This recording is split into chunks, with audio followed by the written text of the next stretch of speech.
মৰমৰ ছাত্ৰ-ছাত্ৰীসকল, আজি আমি নৱম শ্ৰেণী বিজ্ঞানৰ ৫ নম্বৰ পাঠ জীৱৰ মৌলিক একক পাঠটিৰ কোষ পৰক আৰু কোষ অংগাণু সম্পৰ্কে আলোচনা কৰিম।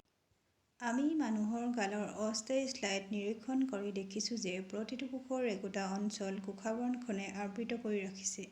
সেই অঞ্চলটো খুব পাতল। এই অঞ্চলটোৱেই হ'ল কোষ পৰক।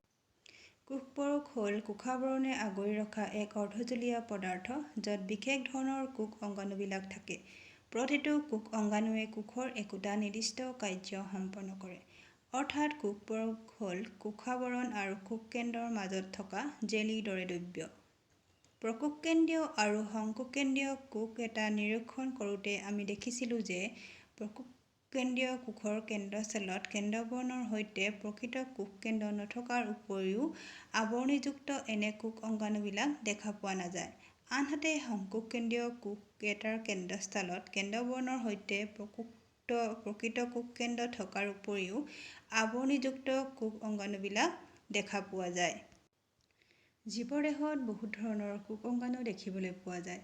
আমি যদি প্ৰাণী কোষ নাইবা উদ্ভিদ কোষ এটা ভালদৰে নিৰীক্ষণ কৰোঁ, তেন্তে এই কোষ অংগাণুবিলাক দেখিবলৈ পাম।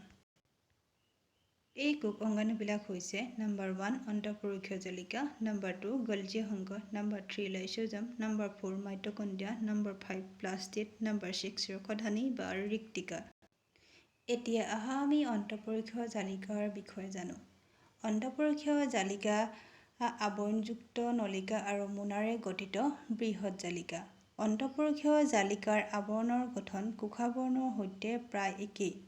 এইবিলাক দুই প্ৰকাৰৰ: অমসৃণ বা খহটা অন্তঃপৰকীয় জালিকা আৰু মসৃণ বা মিহি অন্তঃপৰকীয় জালিকা। অন্তঃপৰকীয় জালিকাবিলাক অণুবীক্ষণ যন্ত্ৰৰে নিৰীক্ষণ কৰিলে সেইবিলাক খহটা যেন দেখি, কাৰণ সিহঁতৰ আৱৰণত ৰাইবোজম নামৰ কিছুমান কণা সংলগ্ন হৈ থাকে। সকলোবোৰ সক্ৰিয় কোষৰ ৰাইবোজমবিলাকে প্ৰ'টিন উৎপাদন কৰে। উৎপাদিত প্ৰ'টিনবিলাক প্ৰয়োজন অনুসাৰে কোষৰ বিভিন্ন ঠাইলৈ অন্তঃপৰকীয় জালিকাবিলাকৰ যোগেদি পঠিয়াই দিয়ে। মসৃণ বা মিহি অন্তঃপৰকীয় জালিকাবিলাকে কোষীয় কাৰ্যৰ বাবে লাগতিয়াল স্নেহজাতীয় পদাৰ্থ বা লিপিড সংশ্লেষণত সহায় কৰে।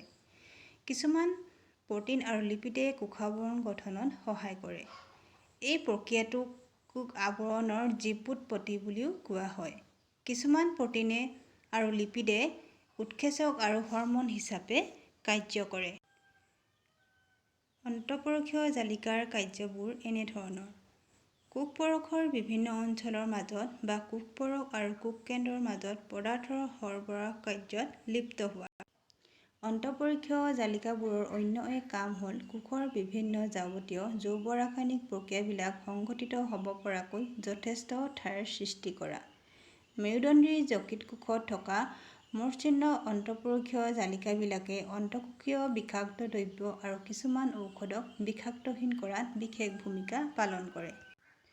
এতিয়া আমি ইয়াত অন্তঃপৰকীয় জালিকাৰ এটি চিত্ৰ দেখা পাইছোঁ। সংকোষকেন্দ্ৰীয় কোষ এটাক আমি যদি অণুবীক্ষণ যন্ত্ৰৰ সহায়ত চাওঁ, তেন্তে এনেদৰে অন্তঃপৰকীয় জালিকা দেখিবলৈ পাম। কোষৰ এটা অংগাণুৰ নাম হৈছে গলজি অংগ। কেমিলো গলজিয়ে পোনপ্ৰথমে গলজি অংগৰ বিষয়ে বৰ্ণনা দাঙি ধৰিছিল আৰু তেওঁৰ নামানুসাৰেই কোষৰ অংগাণুবিলাকক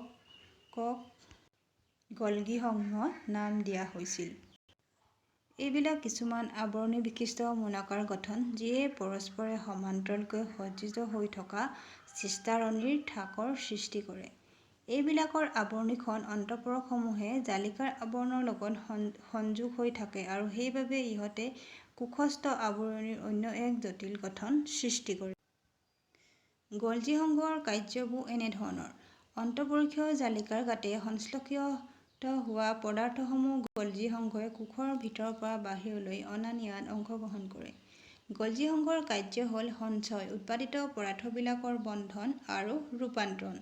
কোনো কোনো ক্ষেত্ৰত গলজি অংগই সৰল শৰ্কৰাক জটিল শৰ্কৰালৈও পৰিৱৰ্তন কৰিব পাৰে। গলজি অংগই লাইসোজোম গঠন কৰাতো সহায় কৰে। ইয়াত গলজি অংগৰ এটা ছবি দেখা গৈছে। লাইসোজোম: লাইসোজোম কোষস্থ বৰ্জিত পদাৰ্থৰ নিষ্কাশনৰ লগত জড়িত এক অংগাণু। ই মোনাহদিছ য'ত পৰিপাকীয় উৎসেচক ভৰ্তি হৈ থাকে। লাইসোজমে কোষত প্ৰৱেশ কৰা অলাগতিয়াল দ্ৰব্যবোৰ আৰু কোষত উৎপন্ন হোৱা অলাগতিয়াল পদাৰ্থবিলাক পৰিপাক কৰি কোষটোক নিগা কৰি ৰাখে। কোষত প্ৰৱেশ কৰা বাহিৰা পদাৰ্থ যেনে বেক্টেৰিয়া, খাদ্য, মৃত কোষ অংগাণু আদিক লাইসোজমে ভাঙি কিছুমান সৰু সৰু পদাৰ্থত পৰিণত কৰে। লাইসোজমত থকা জলবিয়োগ উৎসেচকৰ বাবেই সকলো ধৰণৰ জৈৱ যৌগক সৰলীকৃত কৰি ল'ব পাৰে। কোষৰ বিপাকীয় কাৰ্যত কিবা বিসংগতি হ'লে, উদাহৰণ হিচাপে যদি কোষ এটা মৰি যায়, তেতিয়া লাইসোজমে সিহঁতৰ ভিতৰত থকা জলবিয়োজক উৎসেচকবিলাক নিঃসৰণ কৰি অৰ্থাৎ কোষ এটা যেতিয়া কাৰ্যক্ষম হৈ নাথাকে, তেতিয়া লাইসোজমে এই জলবিয়োজক উৎসেচক নিঃসৰণ কৰি কোষটো ধ্বংস কৰি দিয়ে। যিহেতু লাইসোজম কোষটোৰ ভিতৰতে থাকে, গতিকে লাইসোজমক কোষৰ আত্মঘাতী মোনা বুলিও কোৱা হয়। আন এবিধ কোষ অংগাণু হৈছে মাইটকণ্ড্ৰিয়া। মাইটকণ্ড্ৰিয়াক কোষীয় শক্তিৰ ভঁৰাল হিচাপে আখ্যা দিয়া হয়। জীৱৰ জীৱন নিৰ্বাহত সংঘটিত হোৱা বিভিন্ন ৰাসায়নিক বিক্ৰিয়াৰ বাবে প্ৰয়োজনীয় শক্তি নিহিত হৈ থকা এটিপিৰ অণুবিলাক মাইটকণ্ড্ৰিয়াই উৎপাদন কৰে। এটিপি অণুক কোষীয় শক্তিৰ মুদ্ৰা বুলিও কোৱা হয়। গঠনৰ দিশৰ পৰা মাইটকণ্ড্ৰিয়াবিলাক দুই আৱৰণীযুক্ত। ইয়াৰে বহিঃ আৱৰণখন যথেষ্ট ৰন্ধ্ৰযুক্ত হোৱাৰ বিপৰীতে অন্তঃআৱৰণখন যথেষ্ট ভাঁজযুক্ত। এই ভাঁজবিলাকৰ পিঠিতে এটিপি উৎপাদন কৰা ৰাসায়নিক বিক্ৰিয়াবোৰ সংঘটিত হয়। মাইটকণ্ড্ৰিয়াৰ এটা উল্লেখযোগ্য বৈশিষ্ট্যপূৰ্ণ চৰিত্ৰ হ'ল যে ইহঁতে নিজৰ ডিএনএ আৰু ৰাইবোজম থাকে। সেইবাবেই মাইটকণ্ড্ৰিয়াই নিজৰ প্ৰ'টিন নিজে তৈয়াৰ কৰি ল'ব পাৰে। অণুবীক্ষণ যন্ত্ৰৰ তলত মাইটকণ্ড্ৰিয়াৰ দীৰ্ঘচ্ছেদ পৰীক্ষা কৰিলে এনেধৰণে দেখা যায়। এবিধ উল্লেখযোগ্য কোষ অংগাণু হৈছে প্লাস্টিড। প্লাস্টিডবিলাক কেৱল উদ্ভিদ কোষতহে পোৱা যায়। প্লাস্টিড দুই প্ৰকাৰৰ: বৰ্ণকণা বা বৰণীয়া কণা আৰু অবৰ্ণকণা বা বৰণহীন কণা। যিবিলাক প্লাস্টিডত পত্ৰহৰিত নামৰ ৰঞ্জক পদাৰ্থ থাকে, সেইবিলাক হৰিতকণা বুলি কোৱা হয়। হৰিতকণাবিলাক উদ্ভিদৰ সালোকসংশ্লেষণৰ বাবে গুৰুত্বপূৰ্ণ কোষ অংগাণু। হৰিতকণাত পত্ৰহৰিতৰ উপৰিও হালধীয়া আৰু কমলা ৰঙৰ ৰঞ্জক পদাৰ্থও থাকে। অবৰ্ণকণাত সাধাৰণতে শ্বেতসাৰ, তৈল পদাৰ্থ আৰু প্ৰ'টিনৰ কণিকাবিলাক সঞ্চয় হৈ থাকে। প্লাস্টিডবিলাকৰ আভ্যন্তৰীণ আৱৰণীযুক্ত তৰপৰে গঠিত। এইবিলাক ষ্ট্ৰমা নামৰ পদাৰ্থবিধত নিমজ্জিত হৈ থাকে। বাহ্যিক গঠনৰ দিশৰ পৰা প্লাস্টিডবিলাক মাইটকণ্ড্ৰিয়া গঠনৰ সৈতে একে। মাইটকণ্ড্ৰিয়াৰ দৰে প্লাস্টিডবিলাকতো সিহঁতৰ নিজে ডিএনএ আৰু ৰাইবোজম থাকে। অণুবীক্ষণ যন্ত্ৰৰ সহায়ত ক্লৰোপ্লাষ্টৰ অৱস্থাত এটা এনেধৰণৰ দেখা যায়। আন এবিধ কোষ অংগাণু হৈছে ৰসধানী বা ৰিক্তিকা।